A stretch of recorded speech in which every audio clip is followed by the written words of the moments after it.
Hello, and thank you for tuning in. You are tuned into Esoteric Guidance once again. Welcome in, Soul Tribe Collective.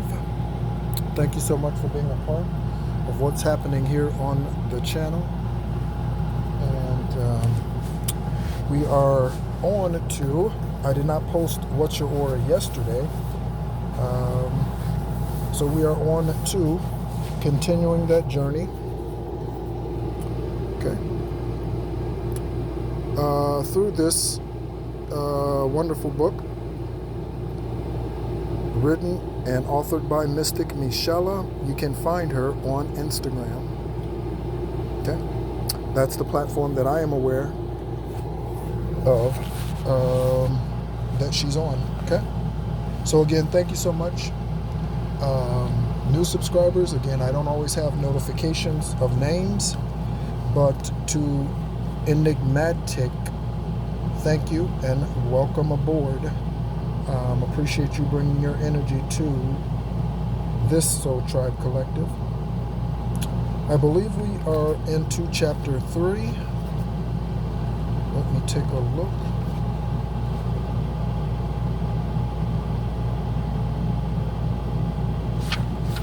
Is that correct? I hope you're doing well today. Happy Thursday. Happy 8-1. Happy Lionsgate Leo energy. It's been Leo energy for a week and a half now, I think. But yeah, welcome officially to Leo month. We are prepping for the 8-8 portal. We also have a Mercury retrograde happening. I will be sharing in a spiritual service announcement, and SSA, I will be sharing what each 12 of the 12 zodiac signs should be focused on for this Mercury retrograde and the Lionsgate portal. Okay.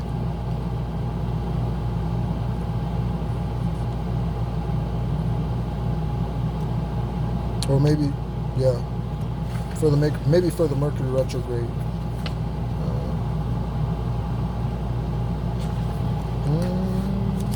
Let's see. Trying to find here where we. Oh, maybe not. Yes. So we're in chapter 3, auras and communication. I apologize. I had to recollect. All right. So again, thank you so much. Let's go ahead and get into it. Okay.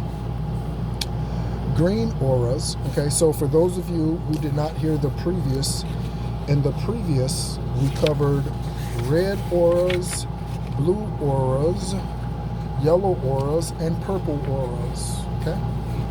So we are on to the green aura. And for green auras, as chaotic as the world may seem, green auras always find the pattern. They pay attention to the systems at play, the silent forces that guides us through principles of logic, science, and nature. Green auras attach so much meaning to these systems as sources of truth, they forget at times that not everyone can see them as clearly as they are able to. When communicating themselves, green auras can display this perception of systems around us that is so seemingly obvious to them, causing others who cannot see as they do to sometimes ignore or ridicule them, even shut them out. Many of us have experienced this, being isolated because they do not understand us. Okay. What is considered common sense for many green auras doesn't always translate as much to the rest of the population, which can cause a lot of confusion for both the green aura and those they communicate with. Green auras are often loners and don't need the approval of others to feel heard or seen. But to bring education, awareness, and growth to the world around them, they need to communicate with others more effectively. That is me. That is, again, I walk this road alone. I don't need anybody's approval. I hope you have that lion strength in you, that Leo strength in you, that energy. I don't need anybody to approve of what I'm saying and what I see, what I hear, my downloads. I share it with us as an unconditional love expression to help the collective, to help the earth raise its vibration, and to help those who are ready raise their vibration. Again, I'm not here for those who do not believe. I am only here for those who do believe and are ready to ascend, not for those who are wallowing in their pity and are too lazy to do the work. Okay? But yeah, I definitely don't seek, I am a loner, very, very much so. Okay? Green auras who learn not only to speak about what they see and know, but also to show others how to see things, are the most successful in communicating. There we go. This can have a powerful effect on the people in their lives and on humanity as a whole. Okay. Indigo. Indigo auras, feeling the deepest unspoken feelings in a person upon first interaction, is automatic for the indigo aura. Therefore, ignoring these wounded pain bodies and instead making socially acceptable small talk can be extremely energetically draining for them. I mentioned yesterday, it was 6:18 on the timer, that's 666. I mentioned yesterday, I think, that I am not good with small talk. Okay? I don't just strike up conversation just for the sake of striking up conversation. I can spend hours in a room with someone, and we can be the only ones in that room. If I do not have anything constructive or something valuable or meaningful to say, I have no problem keeping my mouth shut. None whatsoever. In fact, Judy used to tell me this all the time when I was in communication with her. She used to tell me how as a kid, I wouldn't stop talking. And I remember as a kid in elementary school and in that, I would get dinged for talking too much all the time. You know, I would be on the honor roll, okay? But I would always have the box of check of talk too much. Then as I got older and into my teenage years, I talked less and less. And so today, again, I could spend hours in a vehicle with somebody driving down the road, and if there's nothing constructive and again meaningful, significant to say, I have no problem not talking and just enjoying the esoteric and physical journey that we are on in that place, wherever that happens to be. Okay, it's 10:48. That's a 49. And it's 91 degrees. Okay, there might be something about a 9 in your journey at this point in time. Give me just one moment.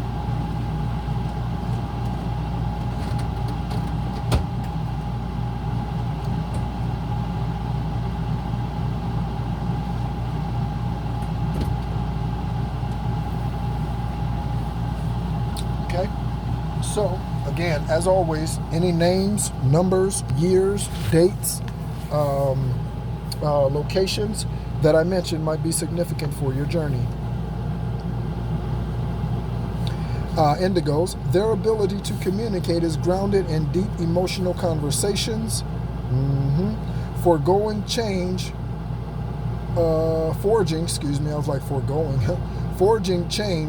through these healing and honest connections. Again, we're talking about divine appointments. Okay? Those are the only meetings I am interested in. The indigo aura finds comfort and ease with one-on-one interactions in which both parties are open to this kind of vulnerable conversation. Yes, I am. Indigo auras can become so overwhelmed in the daily exchanges that they often disappear rather than continue engaging with others. And I can attest to that.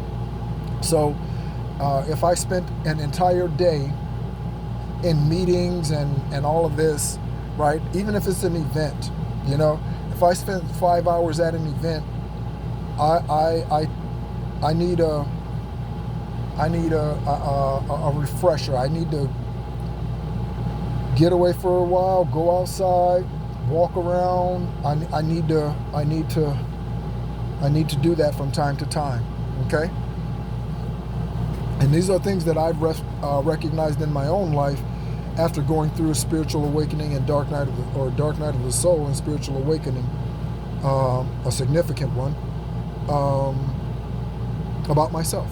Okay, I've done these things for 49 years, but I didn't see them as such. Again, I've always been a healer, healed of seizures, myself of seizures, manifested a kidney after saying for 21 days, I don't need dialysis. I'm just, there's something about larger than life on the screen, on the echo screen. It says larger than life trolls.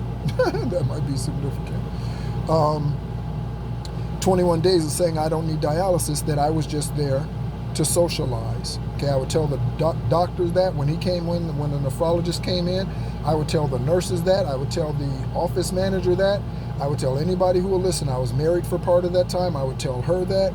Anybody. I would tell Judy that. Anybody. I would say it to myself driving down the street. Okay? So I didn't recognize it as being an alchemist from birth, but I am an alchemist. Okay? Out of fear, and again, I say these things because you are recognizing these things about yourself as you go through your awakenings. Out of fear of being seen as odd, morbid, or eccentric, they opt to avoid communicating at all, that's not me, leaving others to wonder what happened to cause their sudden and unexplained exit. I could say to some degree I used to do this, but I did it in this way. I would simmer my authentic self down. Okay? So there might be a need to say something, but I wouldn't always say it. I would simmer my true, authentic, highest divine white light self down for the sake of the other individual. Okay?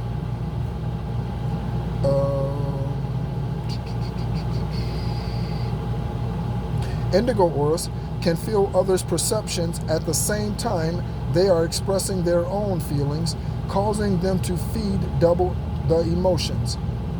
By the way, I want to say something to unconditional lovers. Okay?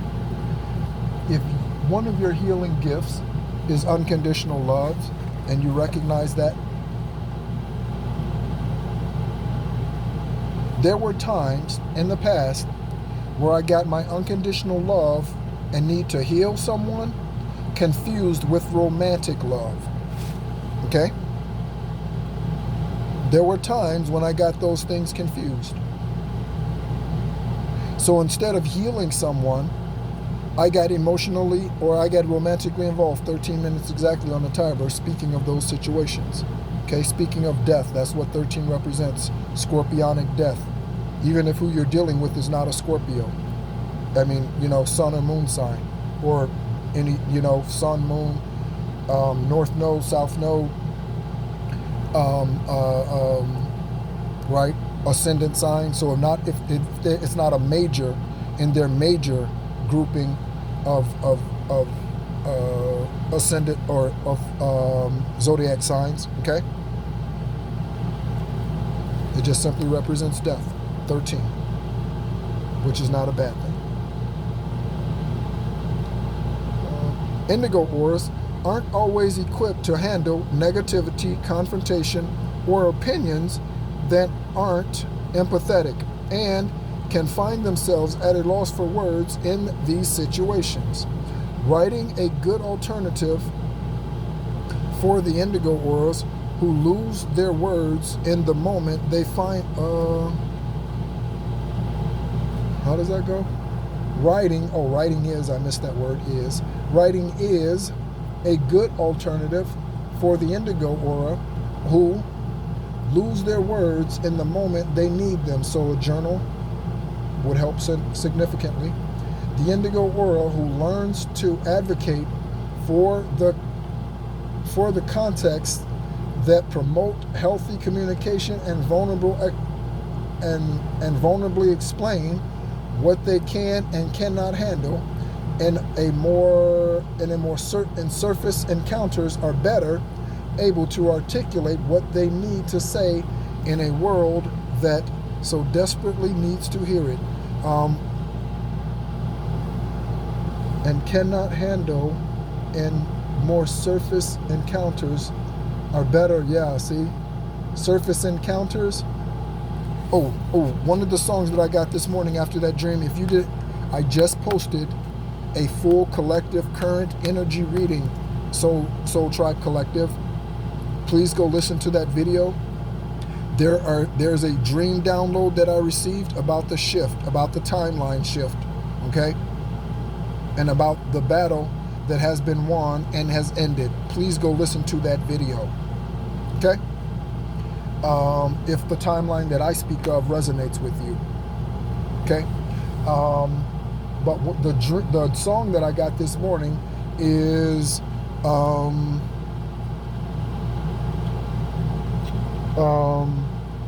Spirit, lead me where my trust is without borders, and we walk upon the waters wherever you will call me. Take me deeper than my feet could ever wander, and my faith has been made stronger in the presence of my Savior. Right? So, you might want to go listen to that song for confirmation or for enrichment. Okay? That's a wonderful song. Okay? And also, how great is our God? How great is our God? Sing with me, how great is our God? And oh, we'll see how great is our God. Okay? Speaking of confrontation, there's something about the Bears and the Packers on the echo screen. speaking about rivals. Right? Let's see. The indigo aura who learns to... Oh, okay, I think I read that. Oh, okay, so we're done with the indigo energy. All right. So pink auras. Pink auras know what it is to be dismissed and often come to expect it. They can shut out the world automatically with little to no care for how it looks to the people around them. A strong cutoff game is extremely significant on 1744 on the timer. 1744. Okay? A strong cutoff game is going to save you from a lot of drama. They will communicate by being completely themselves, oftentimes seemingly ignoring the communicative efforts made by others. When they want to create an energetic exchange between themselves and another, they invite them into their own world instead of leaving it to go live in the physical world. Pink auras don't try to be understandable. In fact, without practice, they can lose sight of what it is they need to say or do to make meaningful contact with others.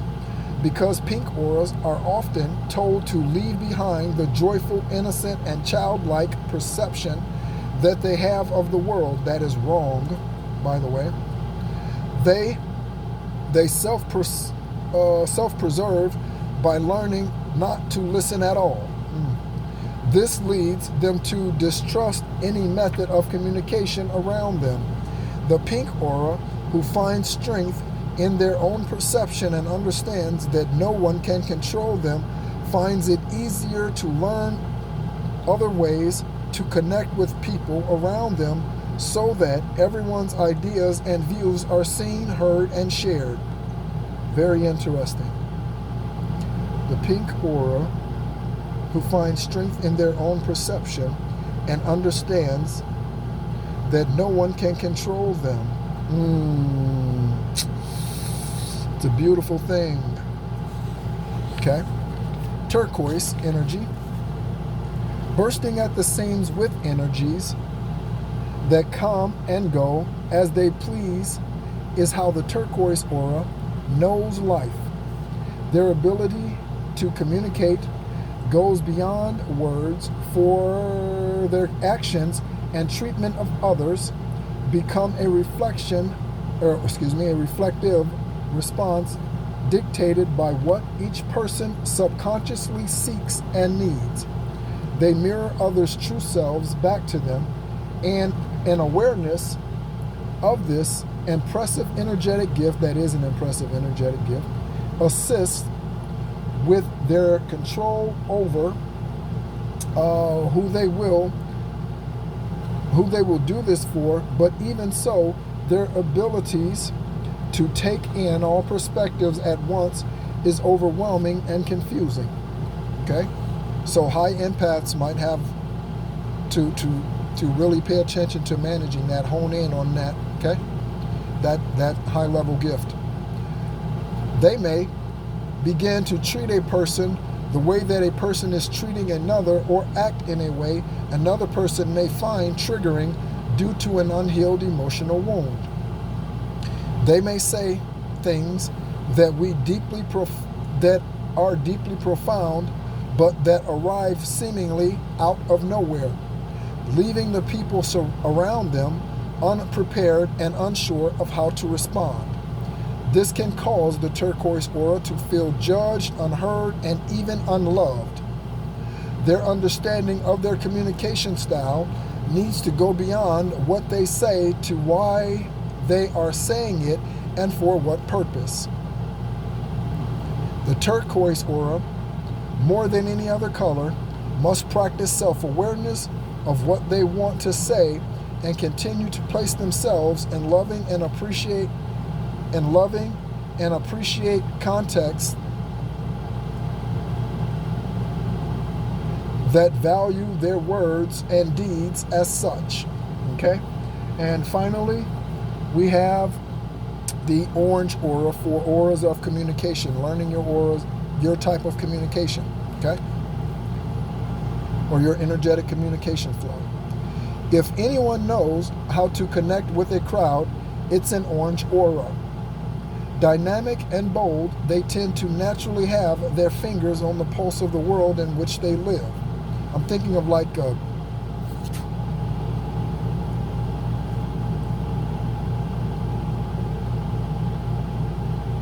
trying to think of someone who's a great connector to the world around them. Maybe Elon Musk.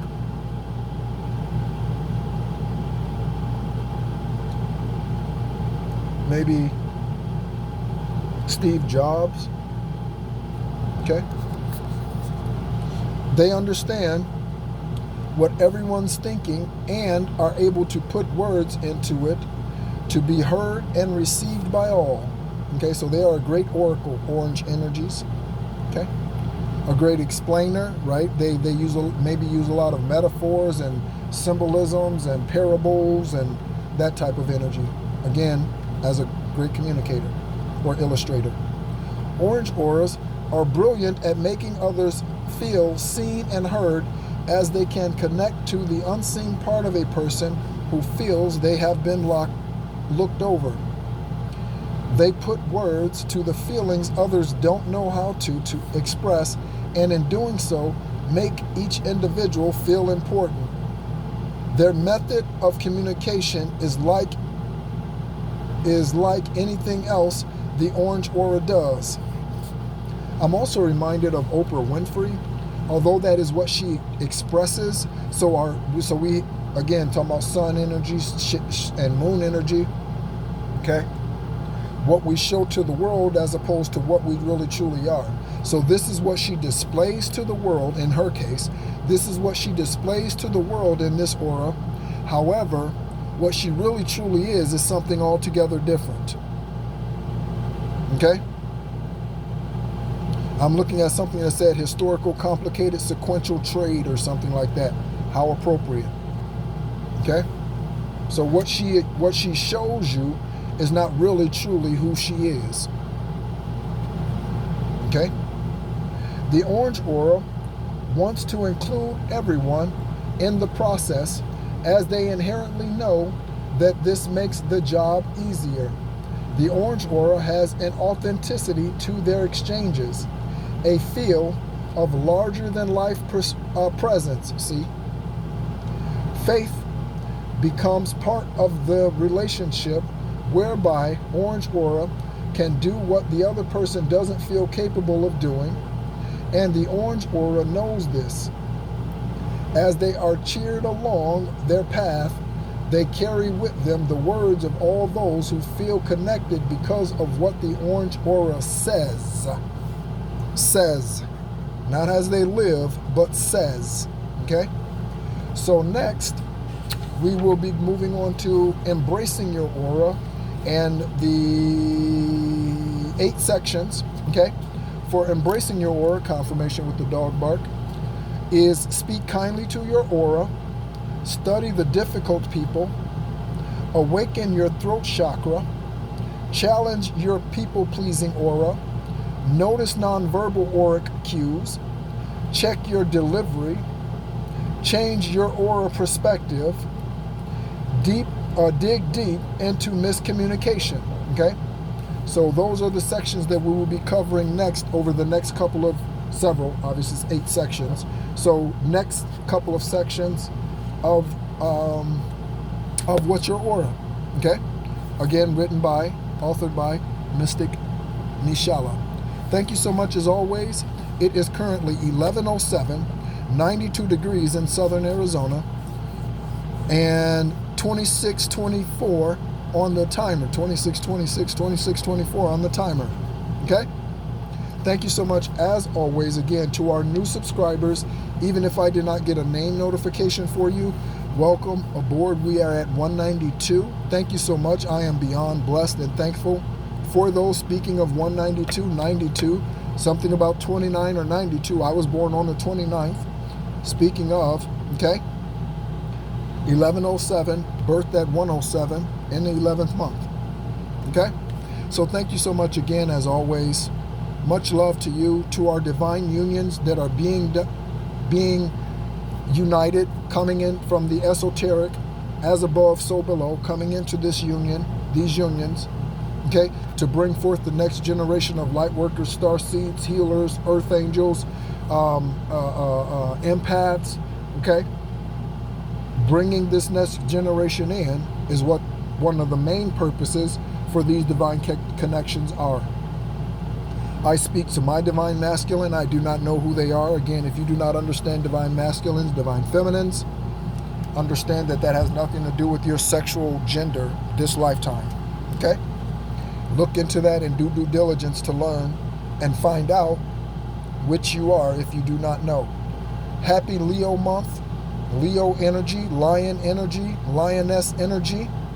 Okay, again, please take a listen to that collective current timeline reading, because if you are a subscriber, certainly that probably resonates with you in your current timeline. Thank you so much as always, and be encouraged.